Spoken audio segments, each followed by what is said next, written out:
Highway మీదకెళ్తే tolls వసూలు అన్నటువంటిది already జరుగుతోంది. ఇప్పుడు రాష్ట్ర ప్రభుత్వం ఓ పక్కన ఎదురు డబ్బులు ఇచ్చి వేయిస్తున్న రోడ్లలో 10 ఏళ్ల పాటు టోల్ వసూలు చేసుకునేందుకు అవకాశం కల్పిస్తోంది. 2 లైన్ల రోడ్లకు కూడా టోల్ వసూలు చేయబోతున్నారంటూ సాక్షి రాసుకొచ్చింది. తొలి దశలో 7 రోడ్లలో వసూలుకి నిర్ణయం. 470 కిలోమీటర్ల రోడ్లకు టోల్ రూపంలో ఏడాదికి 96 కోట్లు వస్తుందని అంచనా వేస్తున్నారు.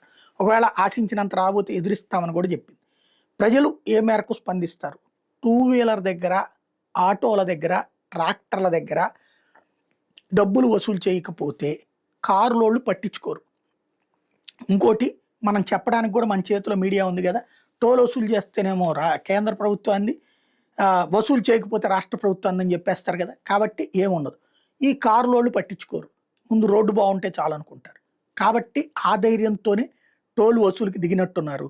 ఒకటే గుర్తు, రోడ్డు వేయండి, ఆ టోల్ వసూలు చేసుకోండి, కానీ టూ వీలర్ వాళ్ళ దగ్గర, ఆటోల వాళ్ళ దగ్గర, ట్రాక్టర్ల వాళ్ళ దగ్గర మాత్రం వసూలు చేయొద్దు. అలా వసూలు చేస్తే మాత్రం ఖచ్చితంగా ప్రజా తిరుగుబాటు వస్తుంది.